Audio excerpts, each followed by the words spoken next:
Hello, everybody. My name is Sasha Andreev, and welcome to the Prestige Global Meeting Sources educational webinar series. It's the first of its kind, and we're so glad that you're all here to witness it with us. I'm going to be your host for today as we explore today's topic, making the most of your AV budget from one of our prized Prestige partners, Vario. Now, as many of you know, Prestige has been providing site selection and full event services to clients since 1986. Our goal is to make your events the best they can be by tackling the challenging parts, from site selection and destination expertise to contract negotiations and conference management support. We do the research so you can focus on the bigger picture. Now, because of our many close relationships with hospitality partners around the globe, we can tap into the vast array of resources they provide and pass them along to you. And that is how this educational webinar series came along.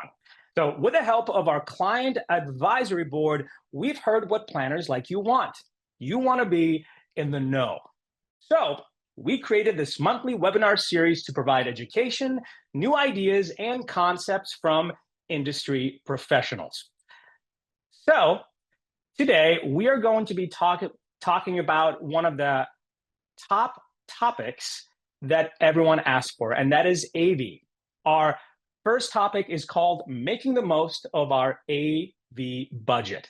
Now, our client advisory board told us it's the number one interest because negotiating an AV contract can be a struggle with stakeholders asking for more with less. And understanding an AV contract can be stressful because a lot of it can seem foreign. So we brought in an expert to help us out. And that expert is Tim Altbaum, who is the CEO of Vario, a premier event production and technology company serving clients worldwide. Welcome, Tim. Thank you so much, Sasha. I'm excited to be here and be part of the inaugural series.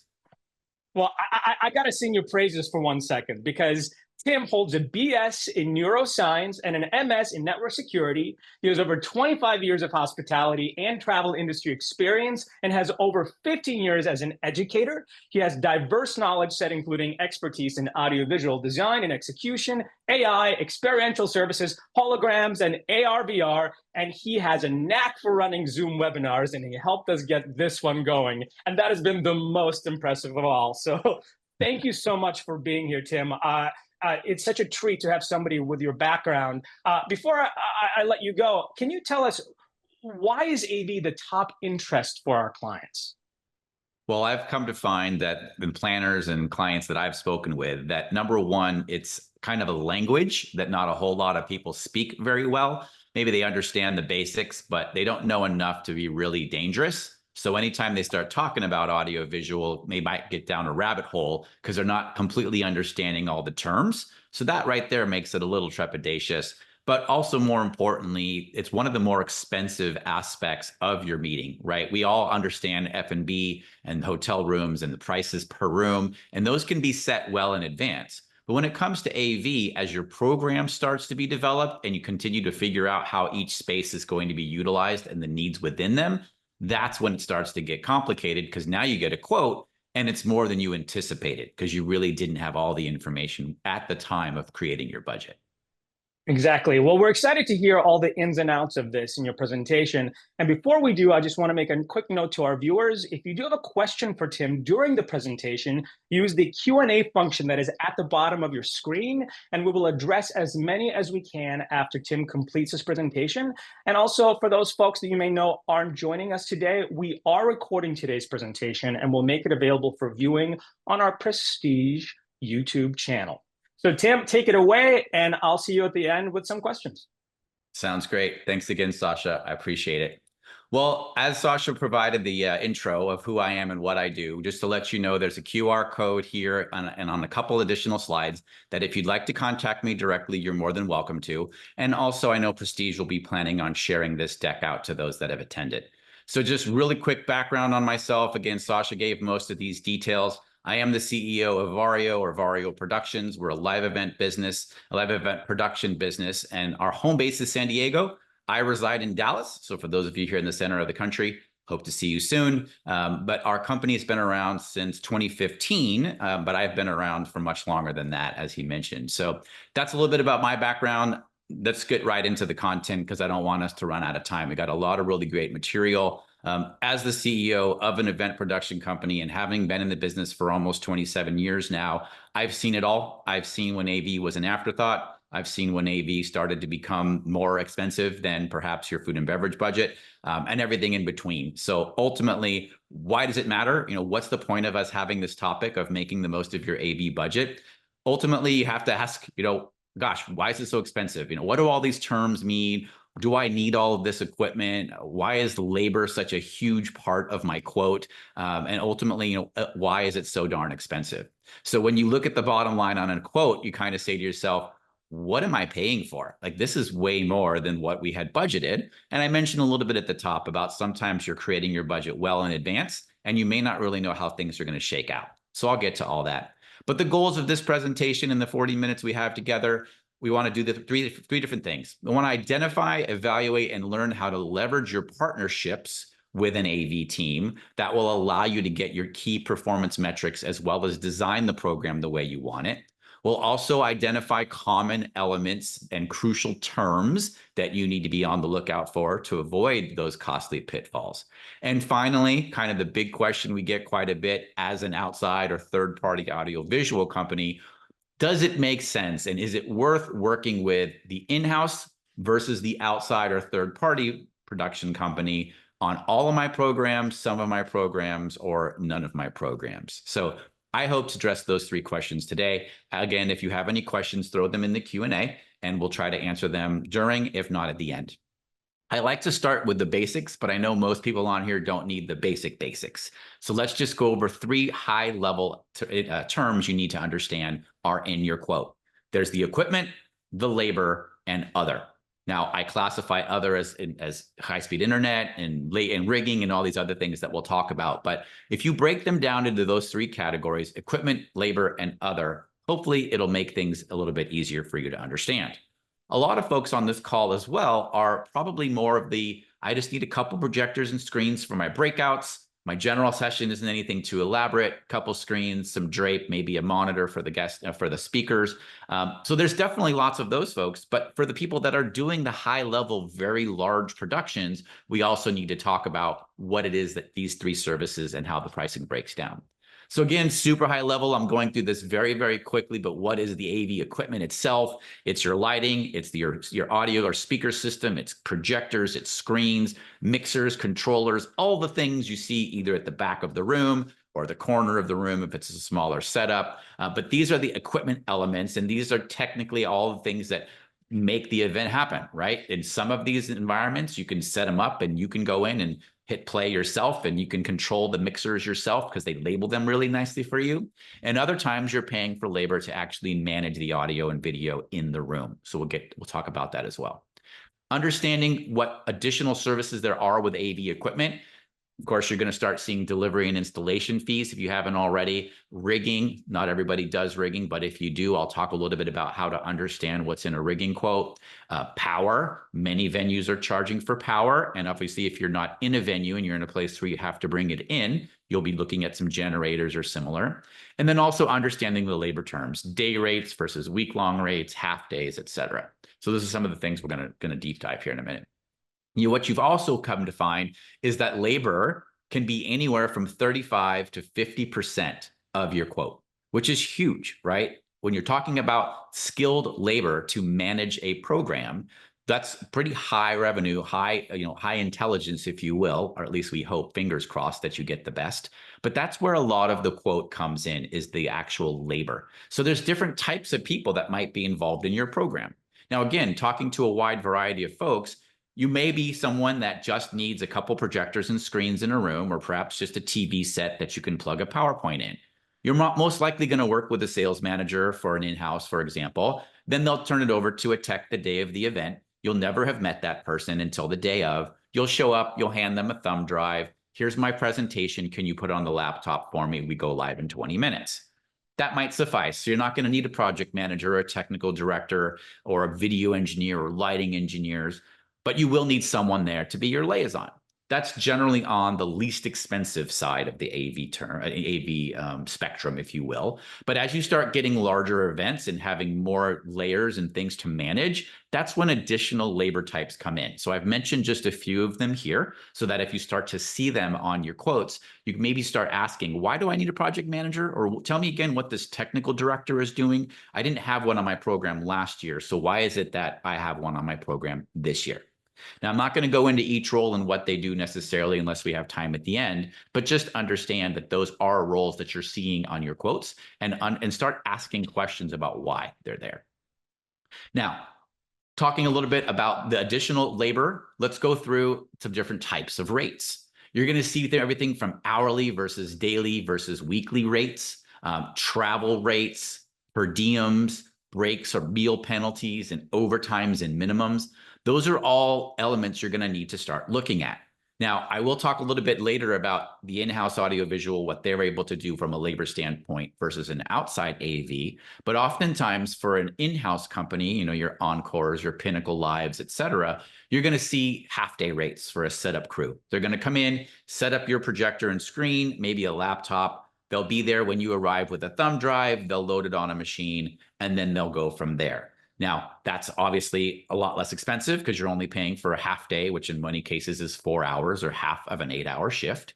But as you book outside production companies, you may be looking at day rates where they have to bring somebody in for the whole day, which might be more money. So again, I'll talk about that a little bit later. But know that when you're traveling to a venue and you're bringing in an outside company, you're most likely paying some kind of travel fees, whether it's airfare, driving, et cetera.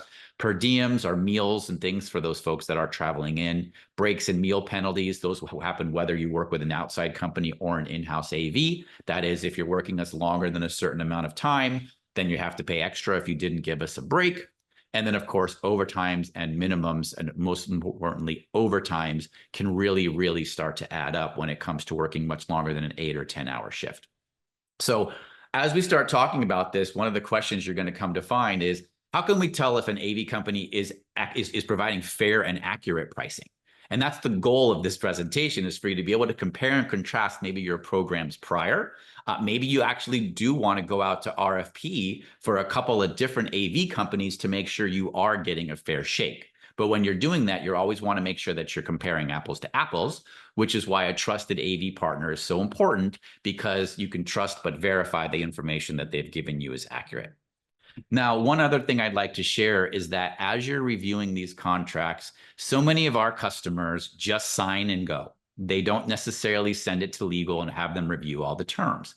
This is not an attorney-approved message, but I want you to be aware that there are some legalese in those contracts that are really going to hurt you if something were to change in your program. So be sure to read through them thoroughly and ask questions of anything that you may not understand. Now, I've put a couple on here to ensure that you understand the very basics of what most AV companies should be putting in a contract. But for example, this is one that defines what overtime looks like and what minimums and meal penalties and breaks. So it says here that crews can work 0 to 5 hours without taking a break, but then they need a 15-minute break. We once worked with a company that tried to get our crew to arrive by 6 a.m. for an 8 a.m. start with a rehearsal, for a 9 a.m. doors, and then at 5 p.m. we had an after party, which took place a half an hour later in the same exact room. It was about a 14 or 15-hour day, and we needed to run rehearsals anytime there was a break for the attendees.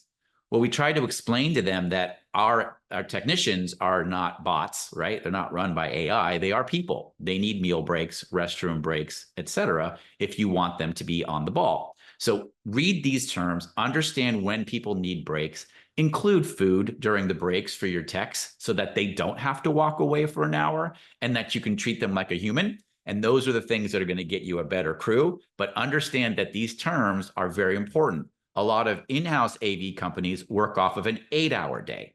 A lot of outside production companies work off a 10-hour day. So when you read half day, full day, it can mean something entirely different if it's an in-house AV company versus it being an outside or third-party production company.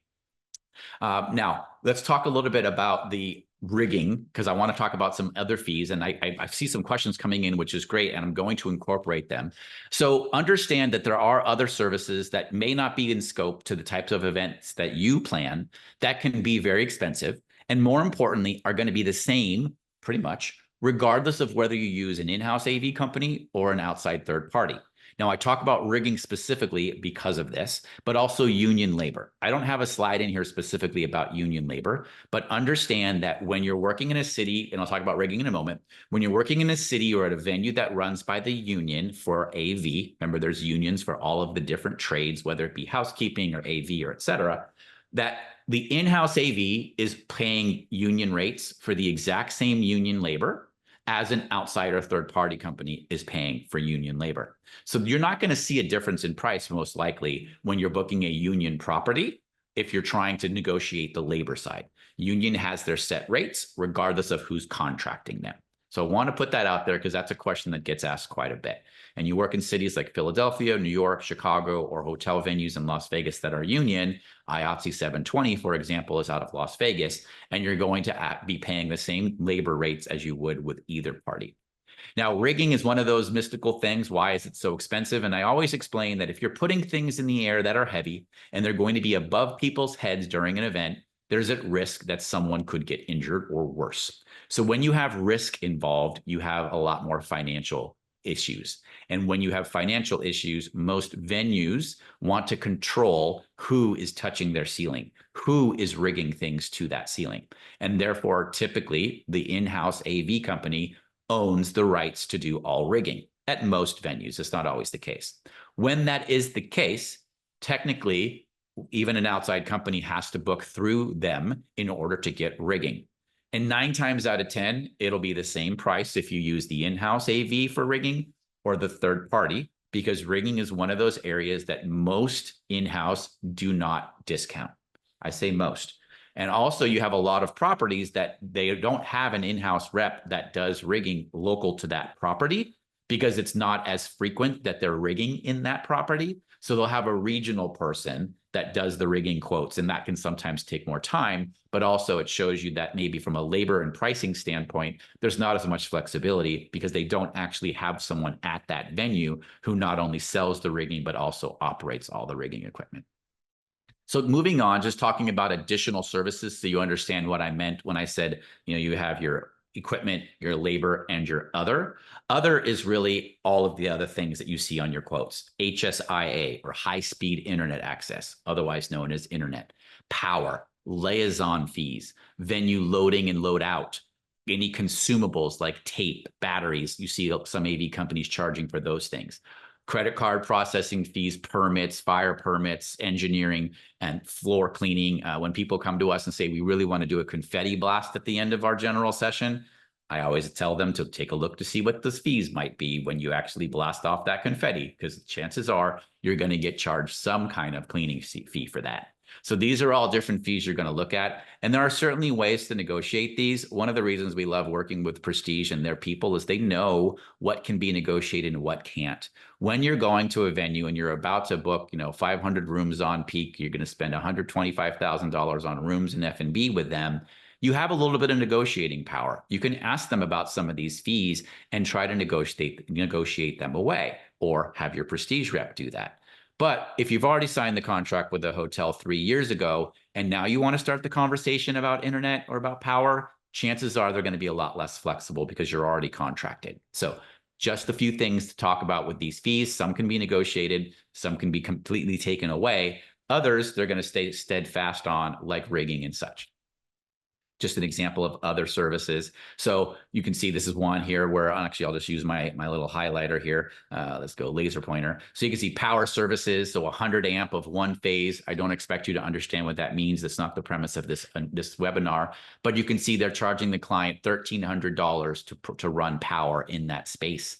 Oftentimes, if you use the in-house, this is one of the areas that they will negotiate away, that they will ultimately write off to earn your business. You can see they're also charging them for the distribution of that electrical. They're charging them for a bunch of different types of cabling and wiring required to connect all those high-powered equipment, pieces of gear, projectors and such. And then down below, this one always makes me chuckle because they're charging them for cable ramps and they're charging them $70 per day. So that's $2,500 for 12 cable ramps. If you've ever purchased a cable ramp, you're going to be able to buy all 25 of those, or excuse me, all 12 of those for $2,500. Forklift rates, warehouse, carts and electrical. So look at all of the different elements that are being charged for. Some venues will just throw everything at you and you can say, I'm not paying for your tape. I'm not paying for your batteries. You guys that should be a cost of business. And you can see what they say. Now, of course, there's always battles that are worth fighting and battles that are not. So if you're trying to negotiate your room rates down from $219 down to $199 to save $20 times 500 rooms, that might be more important to you than paying $400 in duct tape and batteries. So it's all about, yin versus yang. So moving on, lastly, to about contract terms, because I don't want this to be a talk about contracting. Understand all the different rights and penalties there could or could not be. What happens if you change your date? Is there flexibility there? Make sure you've built that into your terms. And since COVID, a lot of folks have been very good, not only on the buying side, but on the selling side. So the hotel venues and the AV companies have been pretty good about making sure that their terms are mutual, but not always the case. So double check. Make sure you understand the states of arbitration and the governing laws of that state. If, for example, you're a DC-based association and you're working at a property out of Pennsylvania, if something were to arise, do you have in the contract that that's going to be governed by the laws of the District of Columbia, or will it default to Pennsylvania? Something that your lawyers are probably going to be very keen to look at. But what happens when equipment is damaged? You'll notice on a lot of in-house AV quotes, they have what's called a loss damage waiver, or LDI, loss damage insurance. And that is insurance that if something is to happen to the equipment, it gets broken, lost, or stolen, that you would be covered, right? That you're paying for insurance on that. And most venues, and when you're renting a car, a lot of us turn down that loss damage waiver because we have our own insurance that should cover us. Well, similarly, the in-house, that is an insurance policy that you are not obligated to buy. So if you're ever in the need to save some money and they have an LDI on there that's this flat rate of 4% of your entire quote, ask about removing that LDI. Here's why. If you've hired them to manage all of the equipment on that event and your staff isn't touching and shouldn't be touching any of that equipment, short of them putting a projector in the middle of the room and somebody steps over it and knocks it down, you're really not touching using their equipment. And therefore, why should you be paying insurance on equipment that, if covered for damage, when your team physically cannot damage that? Now, that's a generalization. There certainly are opportunities where that loss damage waiver is important, but that's just sort of a general thought that I wanted to share with all of you. So those are a couple of the different contract terms and that you should be aware of. And I think it's really important to understand those. Again, I'm seeing the questions. I will absolutely get to them. I just want to make sure I get through the content first. Understanding your quote starts with understanding your event. So when it comes to making the most of your AV budget, we talk to a lot of customers that are in the infancy of planning their program, or they've already secured a venue and they just don't know what their budget is. Now, that's the bane of our existence when it comes to questions is, what's your budget? I don't know what my budget is. I have an all-in budget of X. Great. How much of that can you carve out for AV? I don't know. Now, some people think that question about what is your budget is a little bit, what's the word, manipulative. Oh, you want to spend $25,000? Great. Here's your quote, $24,999. That's not always the case. There are so many different ways to present a similar look and feel with different equipment. So you may want an LED wall, but a projector and a screen will do the same thing and it's less expensive. So if you came to us with a set budget, we might be able to include that LED wall because you like the new tech and all the things that it can do. But if you come with a lower budget, we're not even going to present that to you and not waste each other's time going back and forth with pricing when we know off the top it's not going to be within your budget. So know that oftentimes when you go to an AV team and you say, this is what we spent last year, here's what we did for that price, here's what we liked about that, and here's what I think we would really like to change. Is our budget appropriate? And could this, what could you do within that number? Because think about it. I go back to my car example. If you're going to go buy a car, you don't start at the Bentley dealership if you can't afford a Bentley. It still drives. It still gets you from A to B.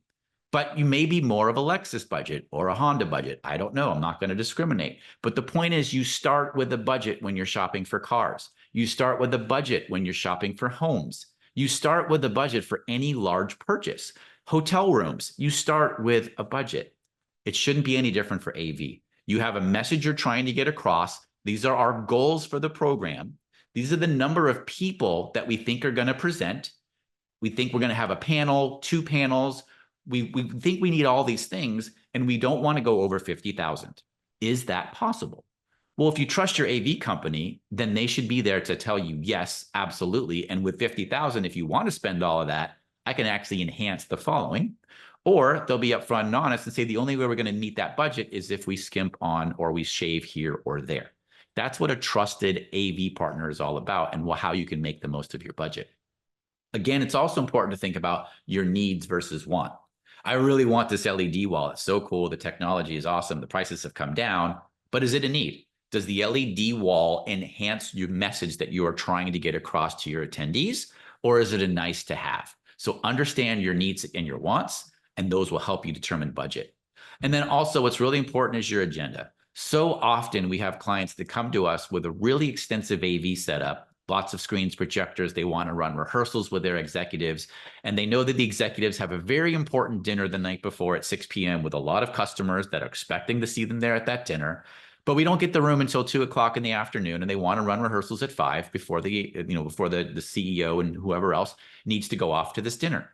Well, depending on the setup, 3 hours is probably not enough time to set an entire ballroom with screens and projectors and audio in order to be ready for a rehearsal. So understand that your agenda is so important to your cost. If it really needed to get done in 3 hours and I could throw enough people at that event to get it set up in 3 hours, then I'm going to charge you for it. All right, instead of 6 people for setup, I've got 18 because we got to get this done in 3 hours. Almost anything can be done if you throw money at it. I say almost, but the point is take a look at your flow. If you're booking a 2-day, a 3-day cadence for your event, always look to make sure you're ensuring enough setup and breakdown time. Otherwise, that's going to increase your AV budget as well. That's another big one. Now, other ways that you can really save money or make the most of your budget is to survey your attendees, understanding what their needs are, investigate the reporting and what you've done in the previous years, and ultimately the mission or the goals are the margin. Now, let me explain what I mean.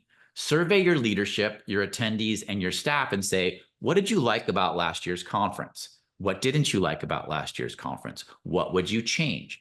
Oh, well, we all went into the exhibit hall and it was really all nice, but there was nothing that was cohesive. Nobody told us when it was time for us to go back to the general session room. We didn't know that there was a stage in the corner where they were talking about something or other. So maybe we should actually add a big AV setup in that room so that people can know what's going on. And that's just one of many different examples. But survey, understand what worked and what didn't. Were there too many sessions? Did we have 7 breakout tracks that could have been done in 4? 3 additional rooms is an extra X amount of dollars per 3-day event. How about we save that money and we only do 4 tracks versus 7? And ultimately, what are the goals that you're measuring to make sure that you are spending your money properly? Investigate, again, how many concurrent sessions are you looking at, and does it make sense to still have all of those? Are you spending more on your general session, but you're only in there for 2 hours versus the breakouts are really the most important part of your conference? Again, we have customers that maybe they have a $500,000 budget. $250,000 of that is the general session. $250,000 of that is the 9 different breakout rooms happening over 3 or 4 days. They're in the general session for an hour and a half, 4 days, Monday, Tuesday, Wednesday, Thursday, and a closing general session. So maybe they did a total of 7 hours in that general session room versus 60 hours in the other rooms. Obviously, math is inflated there, but a lot of other hours, and they're spending half their budget on the general session. Oftentimes it's necessary, but start to think about, can we do other things in that general session to help make sense and help to make sure that we're utilizing all of the money and time we put into that room? And then ultimately, well, I like this because, the budget is about 95% of the discussion, right? I've got this set budget. This is what we need to do. But if I can just find an extra 5% of my budget, carve that out, I'm going to be able to do something and enhance that look and feel, enhance the experience, add that sound system in the exhibit hall, which will give our attendees a much greater experience. That's really what I mean here, is that start to think about that little tiny bit. What is the point? What is the purpose? And can you squeeze a couple of dollars out of another place to enhance what you've already put through? Here's another one. So many of our clients appreciate the fact that on every event, regardless of if it was a dinner for 50 or it was a general session trade show for 5,000, that we have a post-con. You may think this is a no-brainer, but trust me, a lot of people don't have post-cons. So it allows for an open dialogue with your AV partner. It also helps you think about, what did we do? What did we do right? What did we do wrong? And what could we do better for next year? So don't be afraid to ask in a post-con. You had talked to me about adding X, Y, and Z in this room, but I don't see the value. Tell me what it enhanced. We appreciated that you offered it, but I just don't see what it did for us. And then also, now that you've seen our program for the last 2 years, 3 years, 4 years, what would you do differently in that space, right? We got feedback from only about 10% of our attendees, and they said it was great, but how would you enhance it if we gave you an extra 5 grand, 10 grand, or maybe even without money? How would you enhance that space?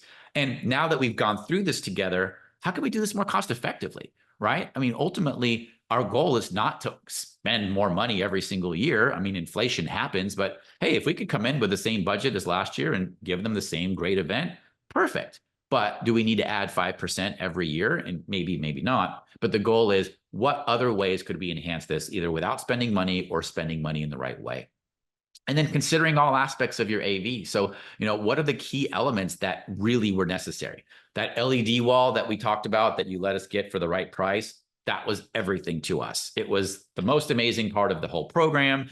We definitely have to do the LED wall again. Okay, probably not the conversation we've had with most of our customers, but the point is understand and identify areas that really did well for you and areas that maybe you just didn't need to spend the money there. Also, take a look at your labor quote at the end of the day. And when you get that final quote, it's going to have probably additional labor on there. Oh, well, the executive team decided that they wanted to, come in early the next morning and do a rehearsal instead of the night before, as we all had scheduled. And now all of our operators went into overtime on day one. What is that going to cost us?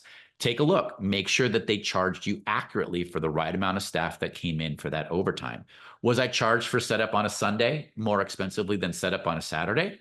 Was I charged for setup on a holiday because we decided to start on the Tuesday after Labor Day, and we didn't realize that everybody was going to be in time and a half on Labor Day? Obviously, they should have talked about that in advance, but just something to think about.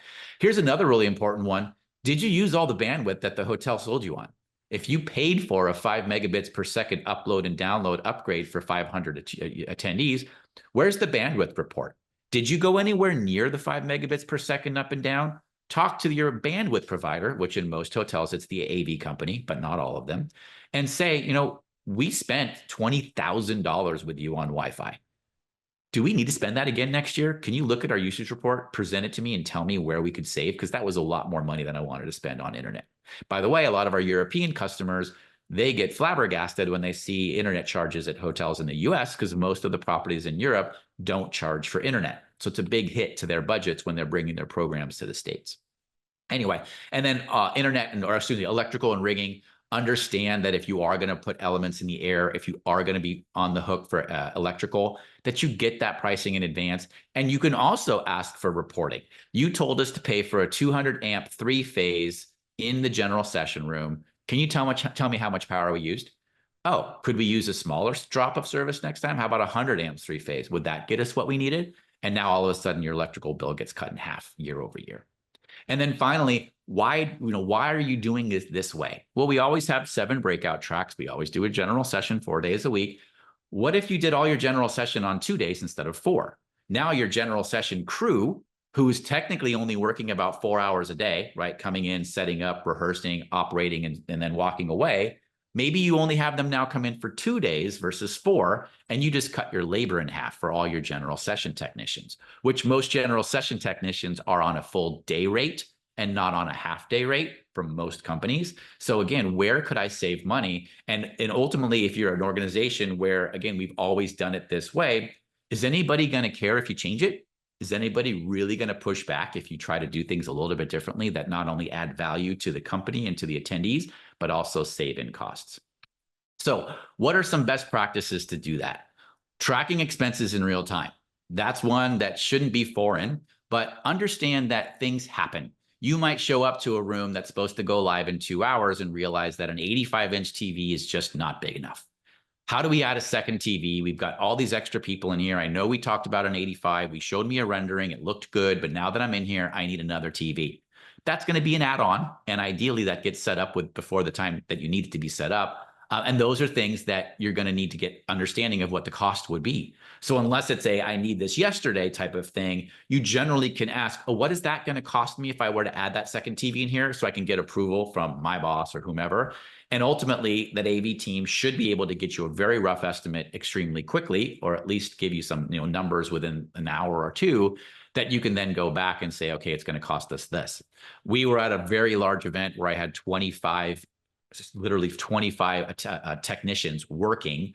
And about 2 hours before the end of the day, because of the switches that the executive team wanted, we knew we were going to push into 2 hours of overtime. We had our sales manager calculate what that was going to cost, presented that to our on-site contact from the company and said, here's what 2 hours of overtime is going to cost. Do you approve? And at that point, it was like $20,000 in overtime. And they had to, because the executives made the change. But make sure you're tracking expenses in real time and know where there could be overages and even underages to make sure that you're covered. Make sure you're sharing needs that are changing. One of the nice things about working with a project manager is he or she is proactive in meeting with you. Typically, they're meeting bi-monthly and then weekly once you get closer to your event. And they're really telling you where they are landing with their costs, where they're landing with their project management time. And ultimately, at the end of the day, you want to understand, well, if we change this whole scope, we go from 4 breakouts to 7 breakouts, what's that going to do to our costing? You need to make sure that when you have a change that you're talking about it right then and there and not waiting until much later. Lastly, on this slide, historical data, right? Go to your AV team and say, this is what we spent last year. This is what we spent the year before. Here's our order. I get a lot of people that will send me the quote from the last AV company and all the pricing is redacted and they don't want to share the budget. I think it's fair. Redact pricing information. We don't ever want to make sure that if I charge $800 for a 10,000 lumen projector and someone else charges $795, you're not going to come to me and ask me to meet the $795. But at the end of the day, if we have an idea of roughly what you spent and we see the gear that was included in your event, we have a pretty good idea of whether there was enough value in there or if there was overinflated or underpriced items on there. So take a look at that. Make sure you know what you're spending previous and whether that's what you'd like to do moving forward. And then I put this on here, be skeptical of COVID data. A lot of us, even our 2021 and 22, our numbers are all over the place because of the changing needs with companies from virtual to back in person. So now that you're starting to get maybe 23 and 24 data to be regularized or standard, that's where you can start really comparing and contrasting the previous pricing. All right, these are my favorite slides. In-house versus outside AV. Now, of course, Vario Productions, we're a third-party production company. We travel all around the US and internationally to provide AV for our company, for our clients. In-house AV, whether it's Encore, Pinnacle, Live, and there's 15 more out there that are pretty popular. It's always good to understand where the kind of the pros and cons are for using them. And I'm as unbiased as I possibly can. I have lots of good friends that work for those big companies. So I'm going to present some data to you, and you can kind of choose the way that you'd like it to go. So in-house AV services, I just mentioned a few of them. Why would you go with an in-house? What is the positives? What are the pros? Well, they're integrated with the hotel. Right? If they've got a TV set in the room, that person can come and turn it on. It's already there. It might save you some money versus having to roll one in on a stand. But they're integrated. They're an integral part of the overall hotel and their AV needs. They typically, for a larger property, have people and equipment on site. So they can go to a storage closet if they need an extra piece of gear.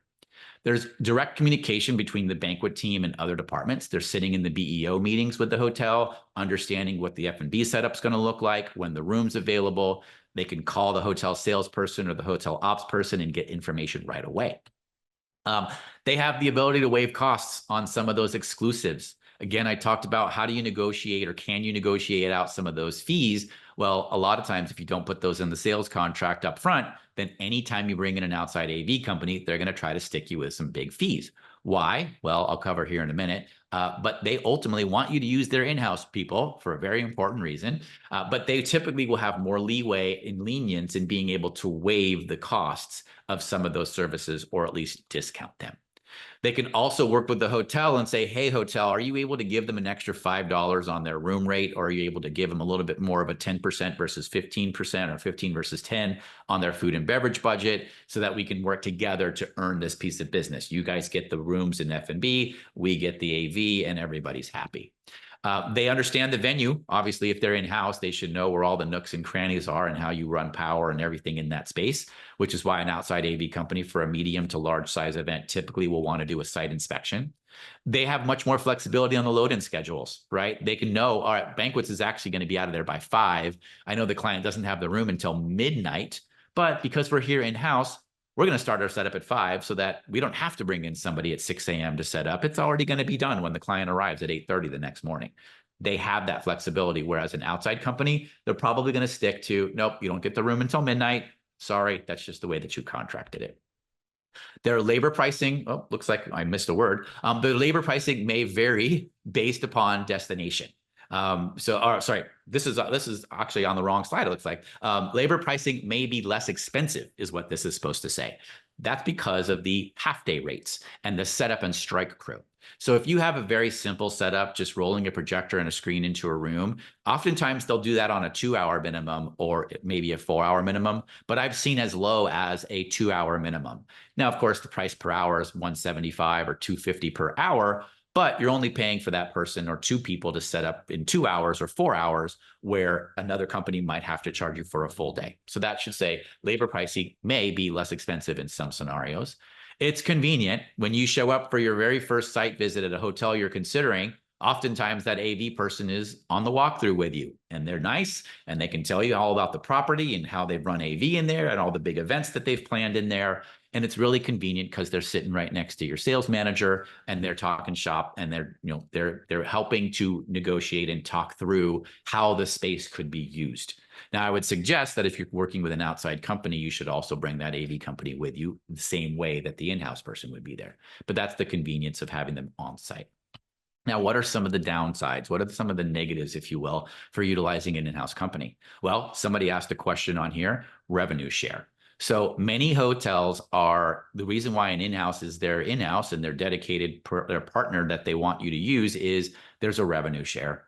It's just the business model. Oftentimes it's 50-50. Sometimes it's even higher, with the venue making 55 or 60% of the equipment rental versus the in-house company making it. So if you start to think about, well, why is the pricing so much more expensive on this in-house quote? It's because they have to cover their margins. They're providing over 50% in some cases of the equipment rental, and in some hotels, the labor as well, as a percentage back to the hotel for the rights to do business there. So when you're signing a sales contract and the sales manager says, 10%, 20%, 30% off our AV fees, ask them what those AV fees are before you get that 30% off, because they may already be adding 30% to their prices before they discount it by 30% to you. So just because you're getting a discount on something doesn't mean you're getting a great price. Additionally, the skill level from property to property will vary. Smaller markets or cities where you don't have a lot of events happening in a particular property, they're probably not staffing a full-time person in that space that has been doing it for 25 years. The challenge with those large in-house AV companies is they have so many properties that could have a pop-up in 24 hours or less that they have to put a body in a chair with the ability to walk to a closet, open it up, grab a projector and screen, and get it set up in less than 2 hours. Well, when that happens, you have to overstaff. You have to staff like crazy, and you can't always get the best talent when it comes to those types of folks. The continuity is the biggest one I see. So oftentimes our clients are traveling from city to city, location to location. And unless you're spending at least 7 figures with some of those larger companies, you're most likely not going to get a national sales manager, nor are you going to get a national team that will travel with you to all of your different events. It's not in the business model. If you're working with Encore, Pinnacle, again, they don't travel their people across the country to work your event. It's not cost effective, and it's not the way that they're set up to do business. So you're really not building a relationship with a specific salesperson or a specific operations or technical team. A lot of times, as I mentioned before, pricing can be a lot higher because of the revenue split.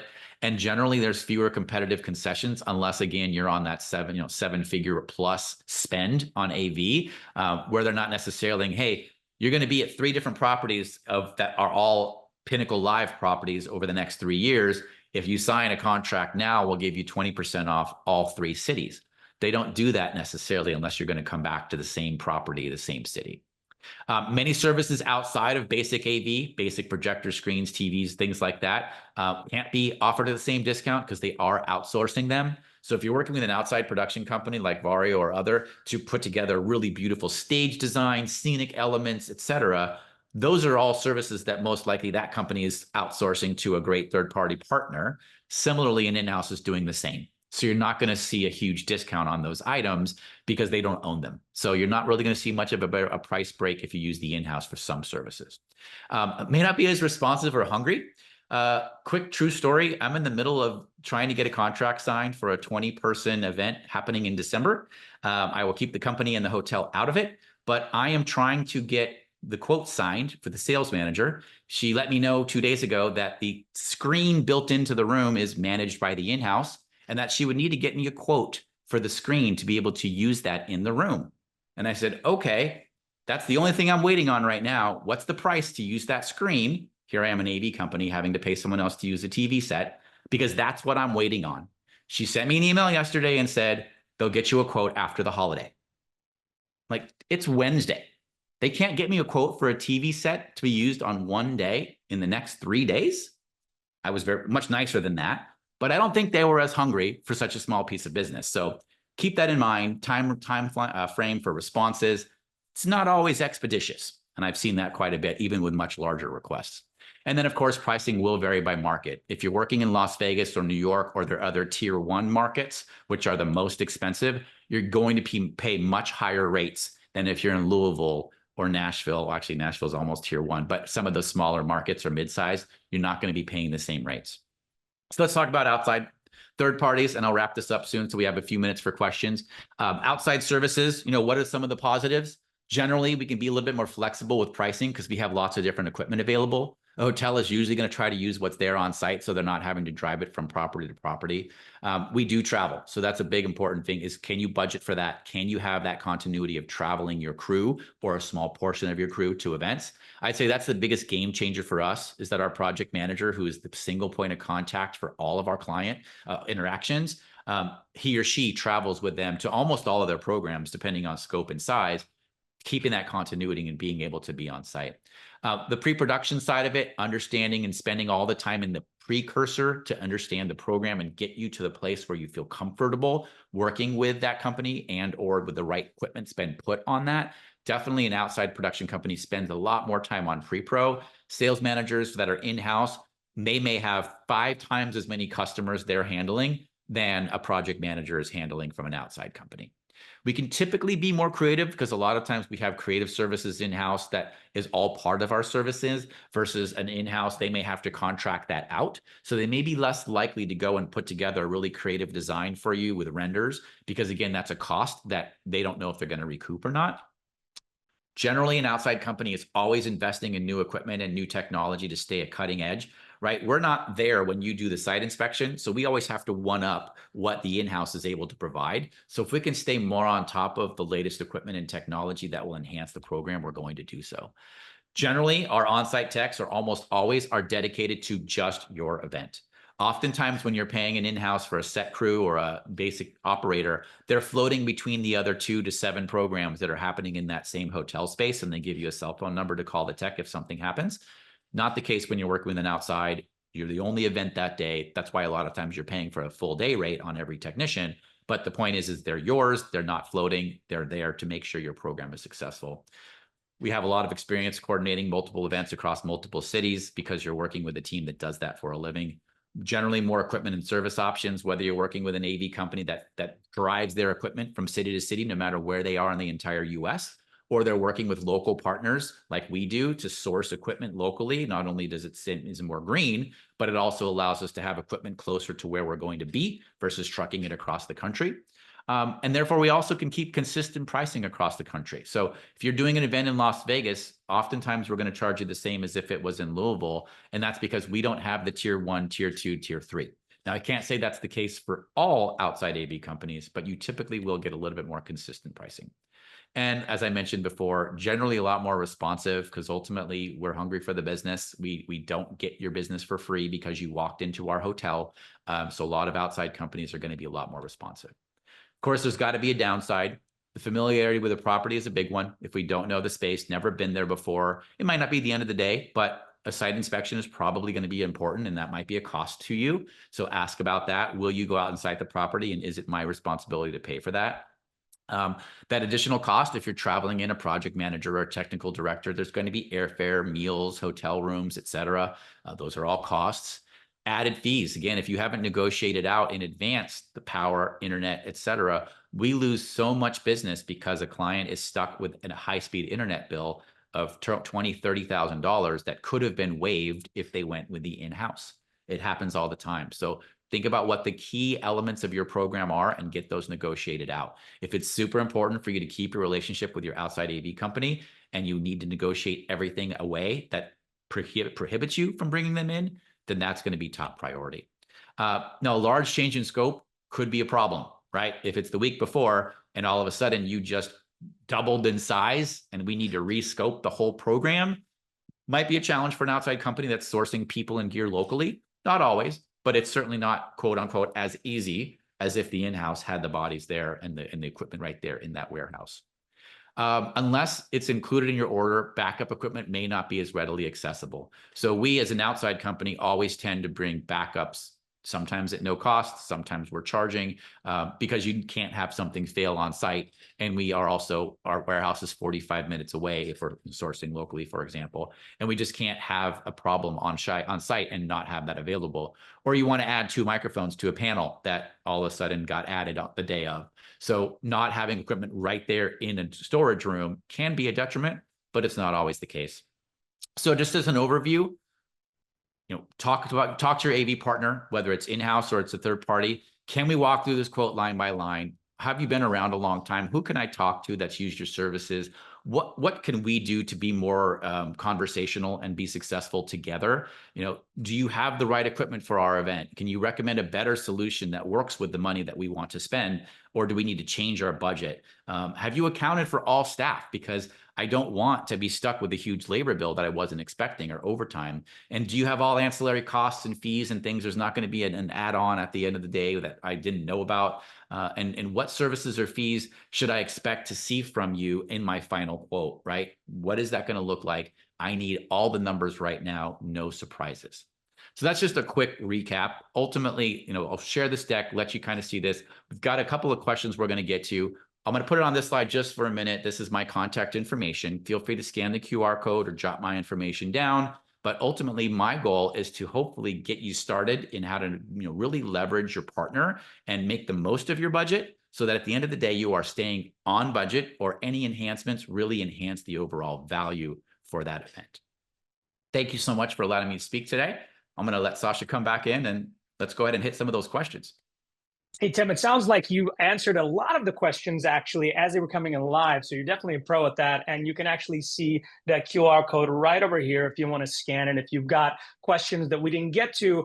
One that I didn't quite hear addressed was, if a facility has an exclusive on rigging, is there an issue with a piece of equipment falling? Do they take the liability? And this is a quick fire, so if you can give a brief response. Absolutely. To that question. So whether it's in-house rigging or not, ultimately whoever's paying for the rigging, you're paying for the liability. So they ultimately have responsibility for what they put in the air. So at the end of the day, it goes on their insurance, which is why you're paying that quote unquote high rigging fee. Great. And here's the other question that, if you could clarify, this person says, I found equipment costs can vary widely depending on my AV vendor. Can you briefly speak to what's typical for rental markup for in-house or required vendors versus a specialized outside vendor? 100%. So a lot of our customers, if we own the equipment and we're bringing it from our warehouse, we have the ability to discount it heavily because we already own it. It's already there. If we're sub-renting everything locally from the city, we may not have as big of a margin that we can discount on there to be able to help that customer out. Now, there really isn't a flat rate of, this is our margin on equipment, but ultimately, whether you own it or you're sub-renting it has a lot to do with how much it gets discounted. Great. And this isn't the question, but I wanted to say, one of our attendees says, building a relationship with a trusted outside vendor is one of the best decisions they've ever made. Having the production director travel to the site visits, review venue options before contracting, meeting regularly pre-event, and familiar with standards and the executives. They're a critical, trusted member of the team that they love giving business to, and they have their back and on site and all the time. So it's well worth reserving a setup day or two with the venue for GS Space. Yeah. I saw some hands going up. Bunny raised a hand. If you want to type in a question to the Q&A, that's the place where we're going to want to be able to answer them. Yeah. Also, I want to encourage you, if we don't get to something you're wondering about, to contact Tim at this QR code. And of course, you can always reach out to your Prestige contact, and then you can put you in touch with Tim or anybody else that we are working with. I don't see another question coming in, and just because we're starting to run short of time, I want to thank you, Tim, for being here. This was so insightful. I've certainly learned a lot, and we hope, start working at that next presentation, because based on your credentials, I bet you have plenty other things you can talk about. Thanks again for having me. Appreciate it. All right. Well, I want to thank you all for coming out here, because this is going to become a regular occurrence with Prestige. Every single month, we're going to be presenting a new topic. In fact, on September 26th, we're going to have a presentation by Cara Devine with 3D Cruises, and she'll be talking about meeting and incentives at sea, a whole new world of cruising, which is going to be really exciting. And if you love the idea of these seminars and you have a topic that you would love to see a presentation on and have Prestige seek out some experts, please let us know. Contact your Prestige contact for more information. And of course, we're going to be sending you a follow-up email with the ability to do that. So, since we're basically almost at about an hour, I want to thank everybody for being here. And I look forward to seeing all of you back on September 26th. We'll send you a reminder. Until next time, I'm Sasha Andreev. I'll see you next month. Goodbye, everybody.